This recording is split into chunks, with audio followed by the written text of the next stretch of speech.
Welcome back, everybody, to part 2 of the Animal Heartbeat Christmas Special quiz. I am Kieran and Jose, veterinary cardiologist, currently showcasing his lack of knowledge on the Animal Heartbeat Christmas quiz. I am joined by Professor Jose Matos, our quiz masters, Caroline Cutler, second-year resident in cardiology, and Eve Lowe, also second-year resident in cardiology. They are here to teach us about cardiology. Jose, how are you feeling? Yeah, still very nervous. Didn't really improve after the first episode. Thanks for the cases. Very, very, very. Yeah, we have been seeing interesting cases and sharing cases and experiences. So very cool. Caroline and Eve have been fair to us with their grading, harsh but fair. scoring. Harsh but fair. And looking forward to see what comes next.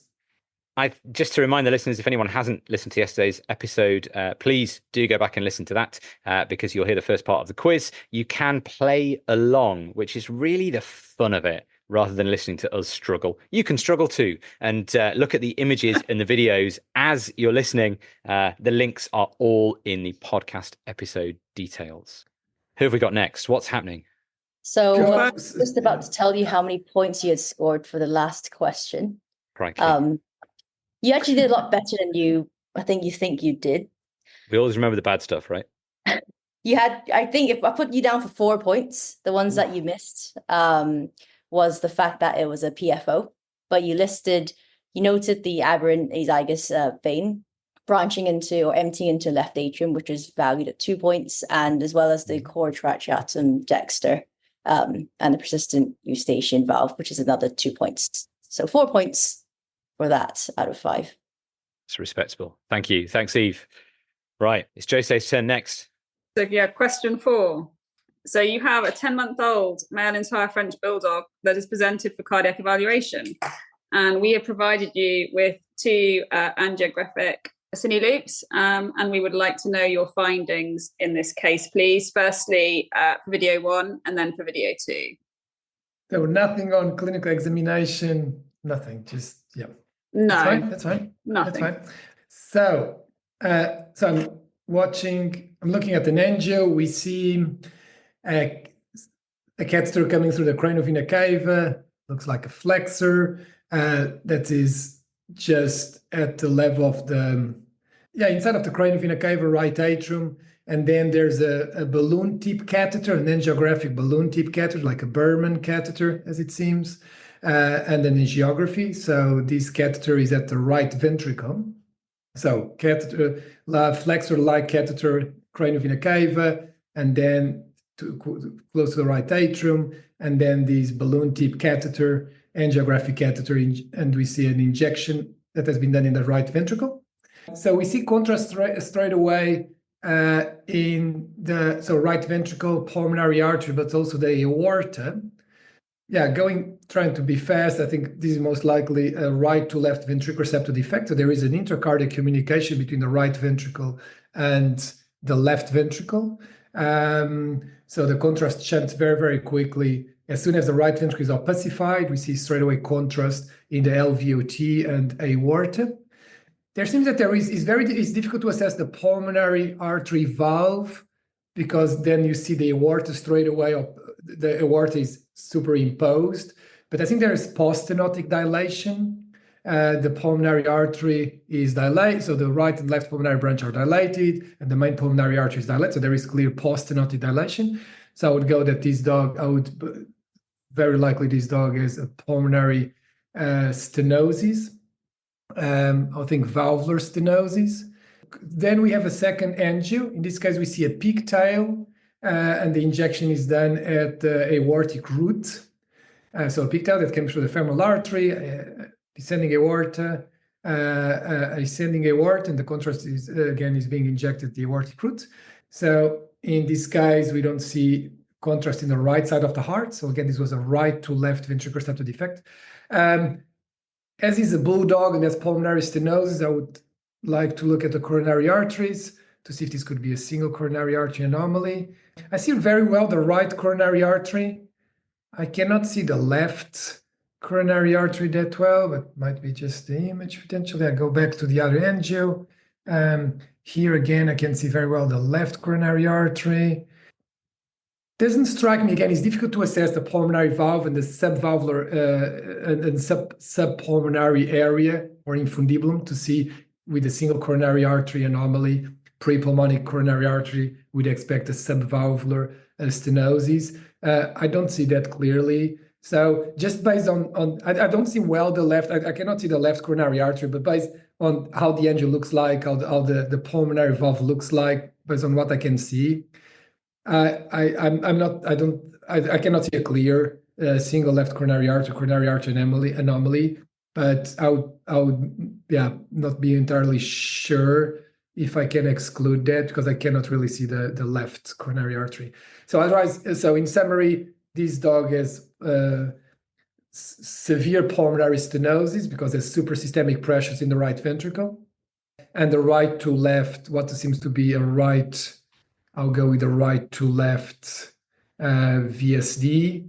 Seem to be perimembranous, doesn't seem to be muscular. So I think I'll go with the perimembranous VSD based on where I can see the contrast in the left ventricle. So yeah, so I'm not entirely sure if there's a coronary artery anomaly or no, but my main diagnosis would be severe pulmonary stenosis with the right to left VSD. I don't see other stuff like PDAs. I think I would just for a sake of time, I would just that's my final assessment. So a fair approach. So we will have to, I'm afraid, deduct 1 point because this wasn't a cranial approach. This was a caudal approach. So but he meant a caudal approach. You mean the deflexor? Yeah. You're right. No, that's fine. That's fine. No, that's fine because it's coming exactly the same direction as the pigtail. That's fine. You said cranial, but you didn't think it was the cranial cava, right? Because you didn't go, hang on, the angles are really weird. What's happening here? No. But that's fine. That's fine. That was a slip of the tongue. Okay. All right, we can give that. Listen, I'm all for him losing points, but legitimately, okay? I want to win fair and square. Okay. So this was an angiogram from a venous approach, and the first thing we did see was that contrast appearing in the right side. So we saw a pacification of that right ventricle, followed by the pulmonary artery. As you said, we did see a right to left shunt at the ventricular level. Again, as you stated, the pulmonary artery does appear hyperplastic, and we do see some post-stenotic dilatation, so pulmonic stenosis is suspected. What I don't think you stated was that the position of the aorta and the pulmonary artery aren't as we would expect. So there is a cranial malalignment of the aorta, and it is quite parallel when comparing it to how the pulmonary artery is coursing. And then in video 2, as you said, we can see the right coronary artery. You said very clearly. Kieran's gone for subjectively large, but I think that's saying the same thing. And as you stated, it doesn't appear that we have a pre-pulmonic course, so lack of concern if we were wanting to balloon this dog. So I think there's a conotruncal malformation there, and given the right to left shunt in the ventricle and the relative sort of hypoplastic appearance of that initial pulmonary trunk, I've gone with tetralogy on that. Yeah. I just like to see an infundibular narrowing. I'd like to see if there's true dextroposition of the aorta. Yeah. I like to see an infundibular narrowing. And we don't have a left ventricular which we don't. Which I don't know. It didn't seem so, but I don't know. I think it's sometimes it's difficult, but I agree with your assessment. I think that's fair. That's cool. Yeah, absolutely. When we did this case initially, the reason we cut down and did the aortic root injection is that first flash of a pacification of contrast up through the RVOT and the pulmonary trunk. You can see that right coronary from there. Yeah. And I thought, oh, hang on, is that coming off the pulmonary artery? But it's clear from the aortic root injection, it's not an aberrant coronary from the pulmonary side, because that is, that is possible. Yeah. And I agree. I don't think it has a pre-pulmonic course. Cool. Yeah. Nice answer. So how many points did I score? 4. Well, I think 4 out of 5. I think. Yeah, that's good. Yeah, that's fine. Okay. Why then? Because of the dextroposition, or because I call it cranial? Well, you didn't. Well, I don't know. We can debate it because we didn't call it tetralogy for certain. That's okay. You see, Do you want to go 4.5? having written the You question, can't have 5. You can't have 5. because I've said likely diagnosis is tetralogy have of valve likely. fellow or VSD with PS.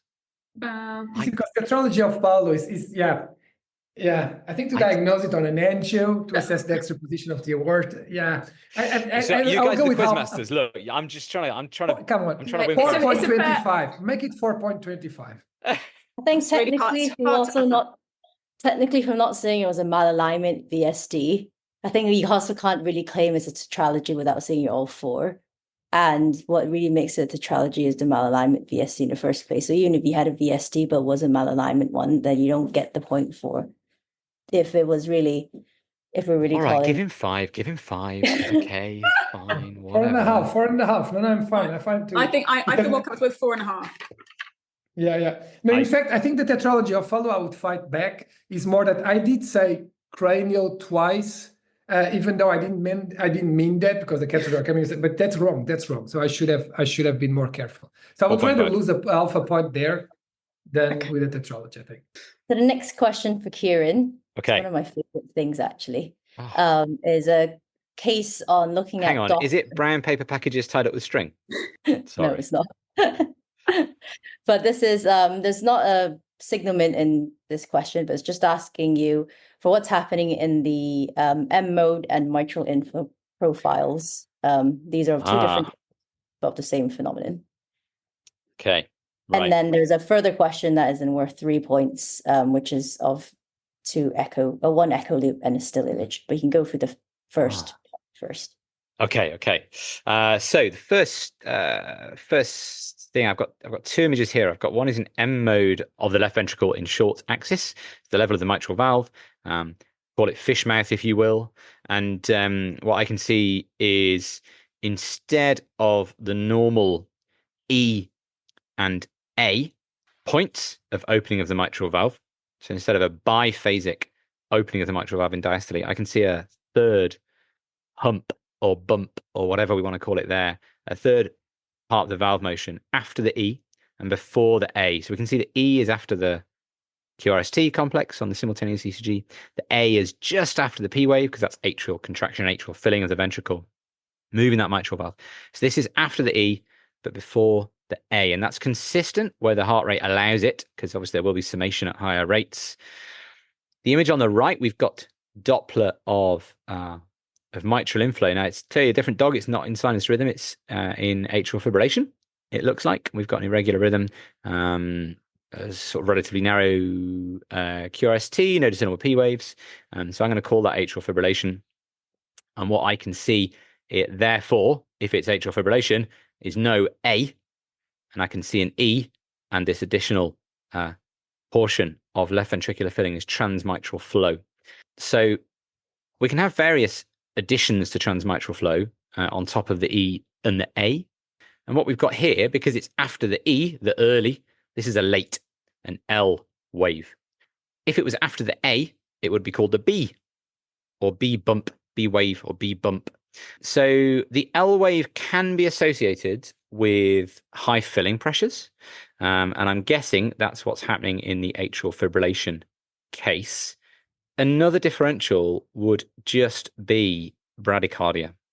And it's something that I think I see in sight hounds and spaniels sometimes, so reasonably athletic breeds without any abnormalities. So I do think we see it associated with bradycardia more than we do with high filling pressure.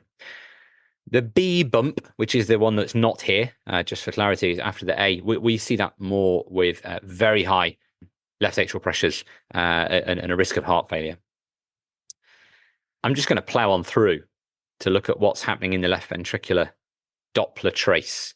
And then you can tell me in a minute how far off the mark I am, although I've spoken very confidently. So I've got a cine loop here and a still image. The still image is a Doppler profile, which looks like a pulse wave Doppler profile of the left ventricle from a left apical 4 or 5 chamber view. And the cine loop, I have got a right parasternal 4 chamber view or 5 chamber view. Watching the cine loop, I'm going to slow it down, but I think what I can see is I've got systolic anterior motion of the mitral valve.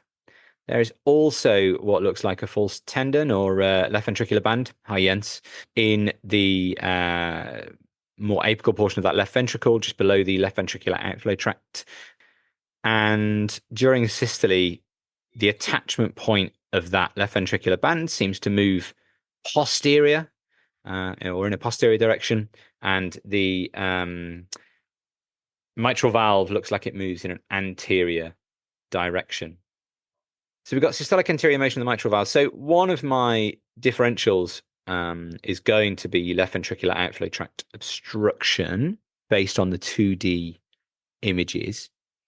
In the Doppler profile on the right, what I can see is a dual profile that shows late systolic acceleration of flow. And it looks like they're in two different locations.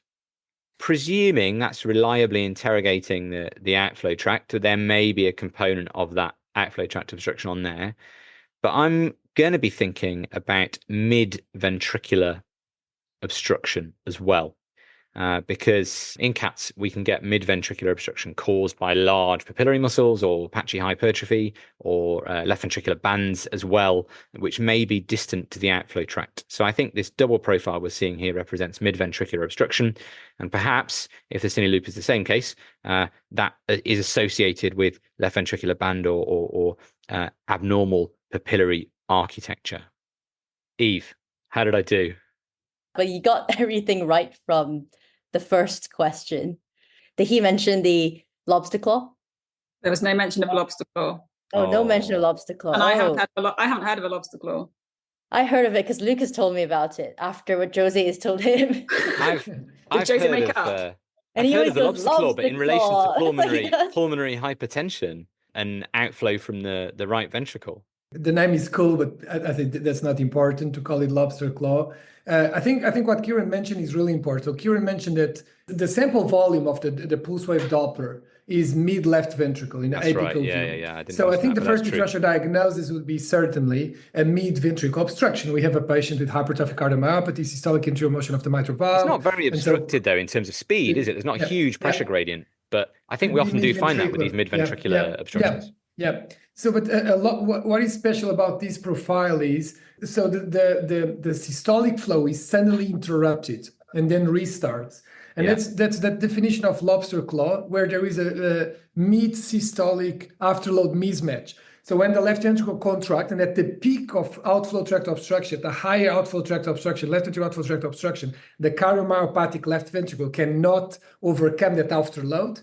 So there is a decreased systolic flow, and then the systolic flow, as soon as the ventricle is able to overcome that increased afterload, then there is again flow. So in the case of severe left ventricular outflow tract obstruction, there might be, you may see this mid-ventricular gradient or this mid-ventricular pattern where there is a sudden interruption on forward flow due to afterload mismatch.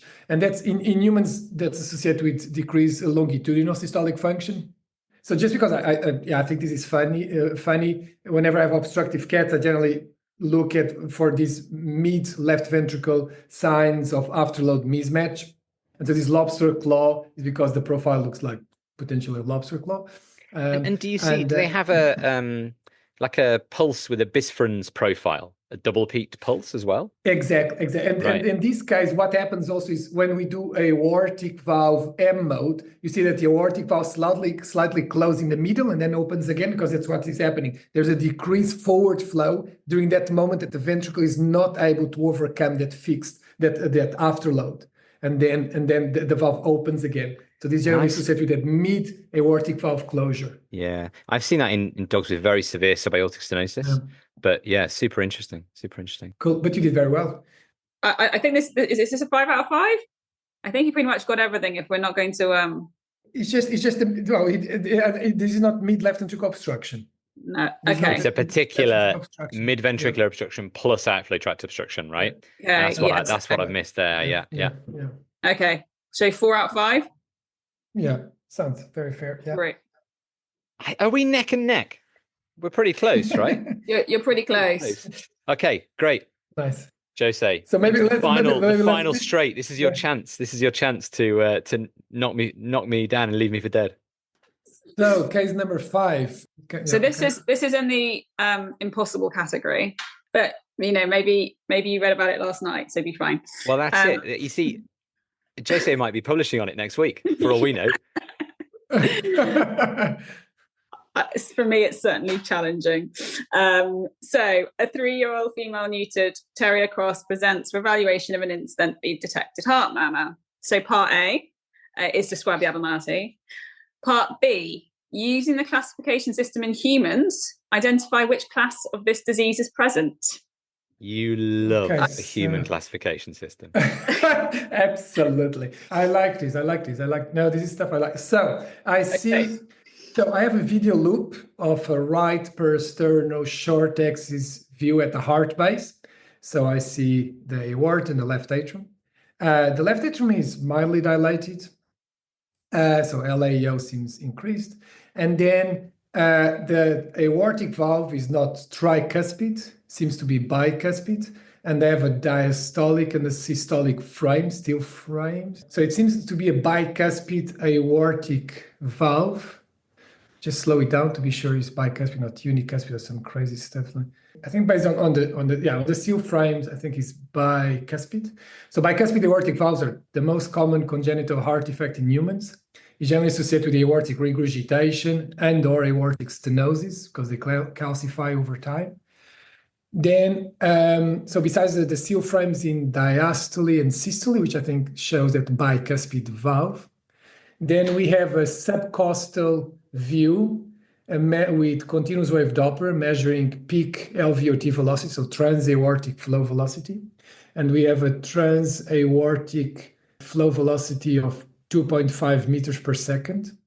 So suggesting left ventricular obstruction or valvular, in this case, likely a valvular stenosis. So this bicuspid aortic valve, hopefully I'm not completely wrong, this bicuspid aortic valve is associated with mild valvular aortic stenosis.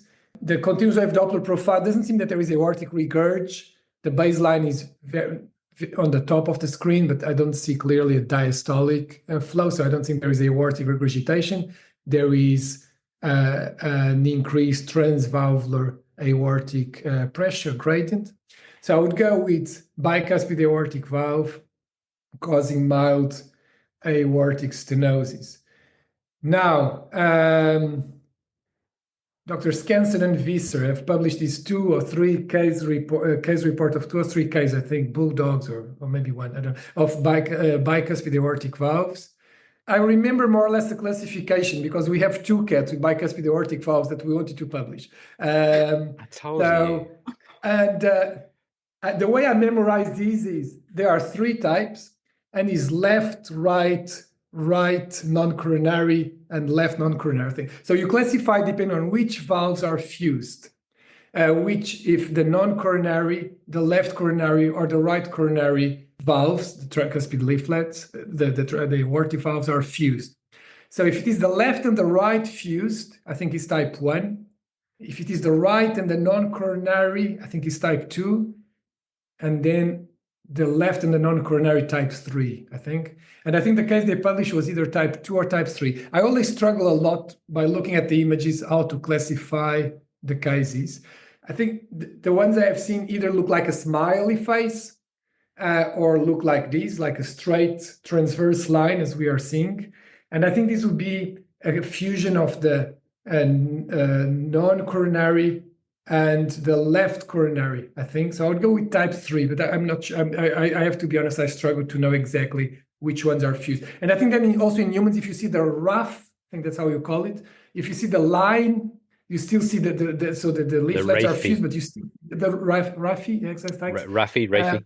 Then I think there's then a sub-classification. I don't know if it is A, B, or C, or you should just say if you see the Rafi or no. I think so. The old classification system prior to 2021 was is this the old one? Was type 1, type 2, type 3, depending on which ones were fused and which direction the smiley face was in, because sometimes it was a sad face.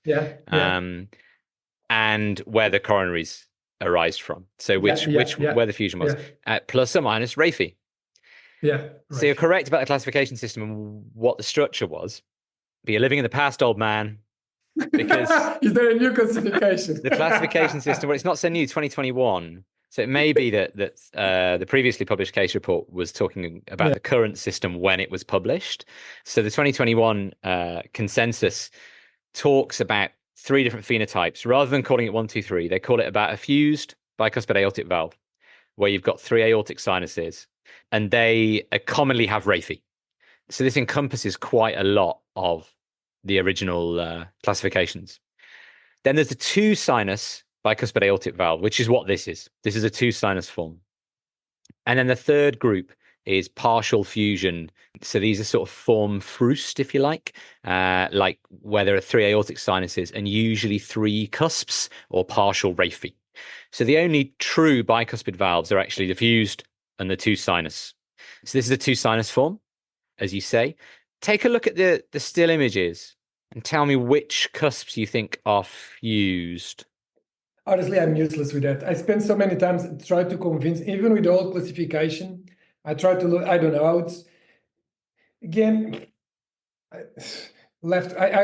don't know. I really struggle to know. I would still go with non-coronary. I think I would still go with, maybe now if you ask, maybe I'll go left and right. But I don't know. I think it's challenging to me to know exactly which valves are fused, which leaflets are fused, to be honest. What did you call it? So with the classification system, I called it a 2 sinus bicuspid aortic valve.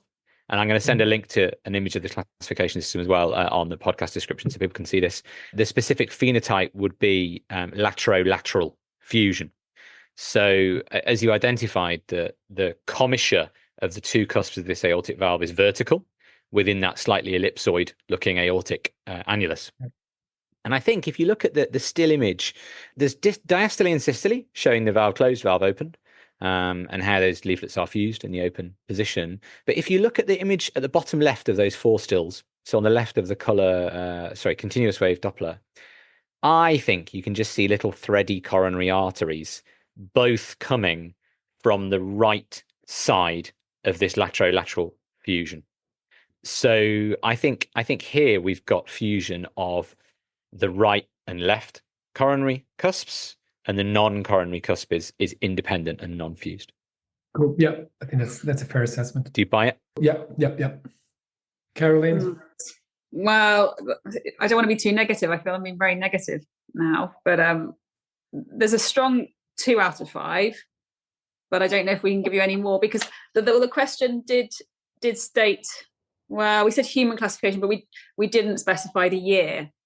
Oh, come on. Fair. We didn't. Come on. We can't allow him to use the 1973 classification of something. Yeah, that's true. And any exam would assume the most recent document. I would say, and listen, you guys, Eve, Caroline, you decide. Okay.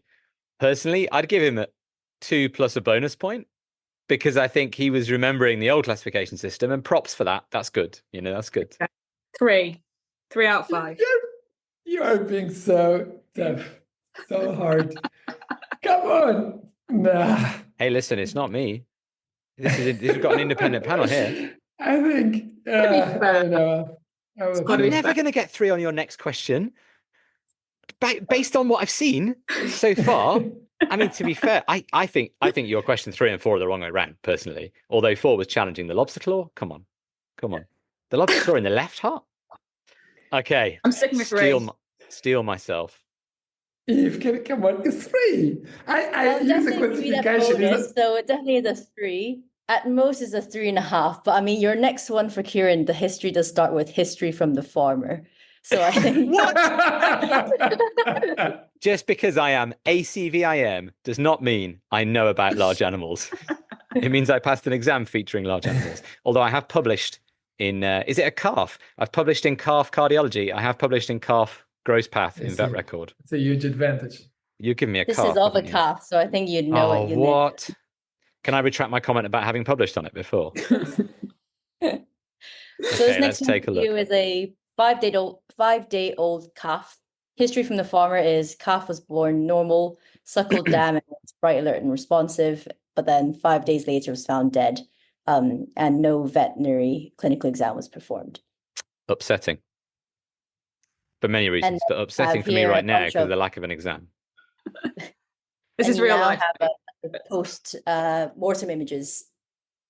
So what we know is it was a species that we know of, and it died. Okay, fantastic. Oh boy. All right. We've got some gross path images. Oh, let's try and orientate myself. I'm so much better with a heart in my hands than looking at the photographs. No, I agree. I have to say it's really tough to look at just photographs. It's all right. It's all right. It's all right. I'm But there. I'm sure they will give you 5 because Yeah, you're killing me. Okay. So I think in the image on the left of this first slide, there are 3 images. The image on the left, we are looking at the cranial aspect of the heart. We can see the right ventricular outflow tract in the near field and what looks like a large pulmonary artery coming up the front of that image. Behind that pulmonary artery, that's an ascending aorta. That is miniature. It's a tiny, tiny ascending aorta. And I can confirm that in the next view. Here we're looking from the right at that heart. And we can see, I think that's the right atrium we've got open there. That chamber we've got open. We've got a tiny looking ascending aorta ascending from the middle of the heart because the aorta is central. And the cranial aspect is the right of this image. We've got the RVOT and a very large pulmonary artery. It looks like the ascending aorta is tiny, but then it looks like there's a connection between the pulmonary artery and the aorta beyond the vessels going to the head. What do you call it in a cow? I mean, it's a brachycephalic trunk. It is a brachycephalic trunk, but it obviously branches differently to a dog or a cat. So if we look at the third image there, we're looking from the from the cranial aspect, but slightly more dorsally. We're looking down on the pulmonary artery, down on this miniature aorta, and then actually we can see there's a connection there between the main pulmonary artery, sort of at the level of the bifurcation, and what looks like the descending aorta. And then the brachycephalic trunk going to the head and neck and the forelimbs is, I'm guessing, a normal diameter. So it's the ascending aorta is a tiny vessel. So very hypoplastic looking. Right, the next image is that I've got on the slide. It says we're looking at the left atrium. This is a very trabecular looking left atrium. Is that normal in cows? Can't remember. Maybe. Where's the mitral valve? We're looking down on what should be where the mitral orifice is. And I think I can see a sort of depression at the bottom of the left atrium there, which looks like either very severe mitral stenosis or mitral valve atresia. Now we've got more images of the outside of the heart. So these images are showing us the image on the left. We've got the lateral aspect of the heart from the left. So we can see the left auricle, which is incised there to open the chamber, hanging down over the AV groove. We can see a large main pulmonary artery connecting with the aorta. The pulmonary arteries the pulmonary artery branches normally. The aorta, we're looking at the descending aorta and the pulmonary arteries below it in the image on the right here. And we've got a very narrow lumen to that ascending aorta. Okay, we've got mitral atresia or severe stenosis. We've got what looks like a coarctation or got a word for this? Probably, yes, a coarctation of the ascending aorta. Must have a PDA, which is supplying those vessels to the head and neck, which is obviously not great for your cerebral oxygenation. Probably explains death at 5 days. In this next image that we can see, we've got the left ventricle, I presume, which appears to have muscular bands across it and is very, very tiny indeed for this size of animal. And we have got a connection between the atria. I think it has to be a PFO. I can't see a defect, but I can obviously see a flap here. So maybe, Jose, this is one of those left to right PFOs that you talked about, where the morphology and the pressure gradient means it's essential to maintain flow. I would say that this is a calf with hypoplastic left heart syndrome, which comprises of mitral valve atresia or severe stenosis, left ventricular hypoplasia. There's not enough flow going into it to make it develop, and a coarctation of the ascending aorta. And I think that life was maintained, as far as it was, by flow coming back from the pulmonary veins, traversing the interatrial septum by an interatrial communication. And there's clearly a communication through a ductus arteriosus, which is patent at the level of the pulmonary valve and the descending aorta, which then goes retrograde, if you like, and supplies the head and neck. And maybe when that ductus started to close a little bit, or the calf needed its brain at all around 5 days of age, that's why it didn't survive. Super interesting case. I don't know how close I am to the mark, but those are my thoughts via a sort of semi-sequential segmental analysis of the specimen. No, you did really well for that one. I'm giving you a 5. 5 out of 5. Because you identified all of the main abnormalities, and also by also identifying the PDA and the... I'm reclaiming the calf publication. No, very, very good. Agree. Then, yeah, it makes sense segmentally working out.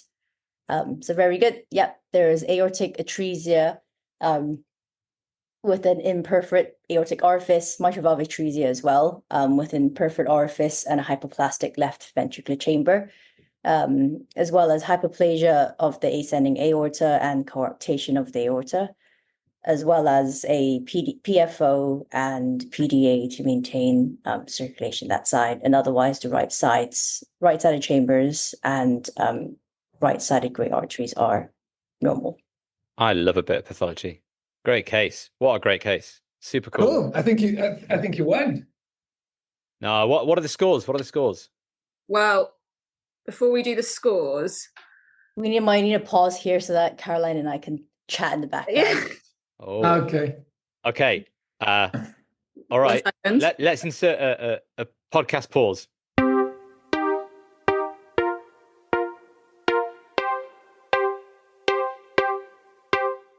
What scores did you get to, Eve? Let me add up. I got 21 for Kieran versus 20 for Jose. Oh, I have 21.5.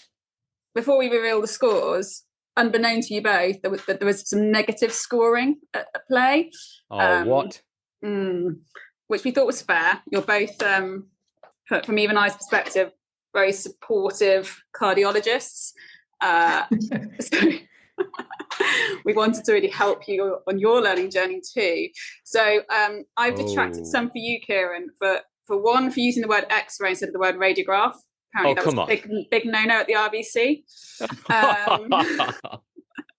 Depends who you talk to. Deducted 1 for putting no paper speed on an ECG. We really don't like that. It makes it really challenging, and it's not fair. And I like a challenge. I deducted 1 point for saying the phrase "alligator closest to the boat." Oh, come on! Which no one likes. Yeah, but I said it for you. I don't like it. So I'm taking away 3 from Kieran. I don't know how many you're taking away from Jose, Eve. So Jose have had to similarly with the negative scoring for saying the word X-ray, and you had said that multiple times. Actually, they don't like that. So that's both at the RVC and at Edinburgh. They don't like the word X-ray for thoracic radiograph. Also, then in line with that, the fact that you were so hypocritical with you saying that it's pulmonary stenosis, but then said X-ray multiple times. So that's another negative scoring on that. Ultimately, I think here I've removed negative scores. You have now lost 4 points from the combination of the two. You did say X-ray more than just 4 times, but that was too many points lost. Had to stop counting. This is harsh. Which then really brings harsh, Kieran, yeah. who was initially on 21.5. And what was Jose on initially? 20. 20. So I'm down to 18 for Kieran. And now Jose's on 16. Oh. Come on. You are so picky. Should we give him the chance? Should we give him the tiebreaker? And Yes. if Jose wins, he can have 2 points. Yeah. I think, given this hideous negative marking business, which is terrible from an educational perspective, you know, we should never be afraid to get the chance to get stuff wrong, right, on our learning journey. But I think we merit a tie break. We merit a tie break, surely. Shall I read it out? I don't know if I can pronounce this correctly, so that I might embarrass myself quite a lot. Don't worry, we say stuff wrong all the time.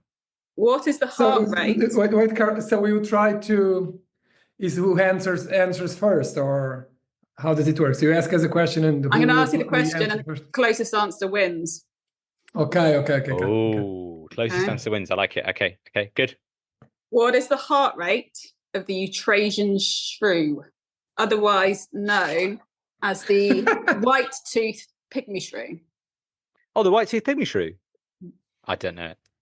Jose, are you Googling? Show me your hands. Show me your hands. Hey, Siri. Don't even joke. Don't even joke. Is there someone in the room First. with you? We should do a 360 camera view. Oh, yeah, like they do for remote proctoring for exams. Of the white-toothed pygmy shrew. Okay. I am going to go with a heart rate of 396 beats per minute. Jose? I go with a heart rate of, you said 396? Yep. I don't know, 300. So the heart rate is actually 1,500 beats per minute. Oh! God, And there's one in the waiting room to echo. Wow. crazy. Congrats, Kieran. After my initial shock, I'm humbled and also relieved to have won. I feel like on a technicality though. Yeah, I think the guidelines, the classification, I will appeal. I will still write. Yeah, but you gave me a cow. The animal heart gave me a baby cow with no history of physical exam findings. Come on, Well, come on. The farmer told you everything you needed to know. Come on.